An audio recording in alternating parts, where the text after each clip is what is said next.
ओम शांति। मनसा भोगना किसे कहते हैं और उसका प्रभाव हमारे जीवन में कैसे पड़ता है, चलिए समझते हैं।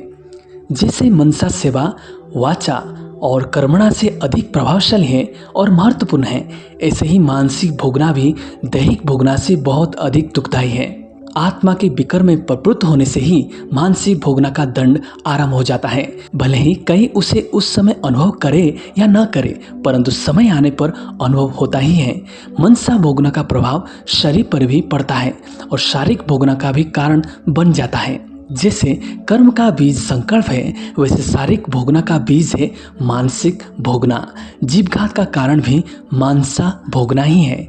मनसा से उत्पन्न हुए संकल्प के साथ प्रभावित होने वाले सूक्ष्माति सूक्ष्म कण अर्थात परमाणु दुनिया के किसी भी कोने में बैठी आत्मा को प्रभावित करते हैं और कर सकते हैं, जिनका प्रभाव व्यक्ति की भावना पर आधारित होता है। इस सत्य को जानकर खान पान व्यवहार को करने वाली इस आध्यात्मिक पुरुषार्थ में सफल होता है। वह मनसा सेवा कर अपना भाग्य बना सकते हैं और अपने इस संगमयुगी आध्यात्मिक जीवन में मानसिक भोगने से बच सकते हैं, क्योंकि ये मानसिक भोगना अपने अभिष्ट पुरुषार्थ में भी बाधक बन जाती है। इसलिए ही ज्ञान सागर परमात्मा ने हम आत्मा को खान पान रहन सहन आदि की सहज परहेज बताई है।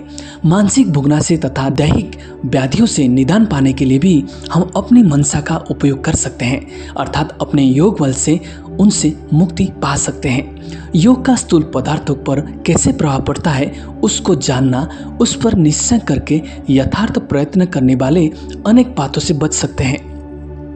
यज्ञ में भोग लगाना, भोग लगाकर खाने भी आत्मा की मनसा का प्रभाव जड़ तत्वों पर पड़ता है। उसको सिद्ध करने और उसका लाभ उठाने की एक प्रक्रिया है जो आत्मा के आध्यात्मिक उन्नति में बहुत महत्वपूर्ण है।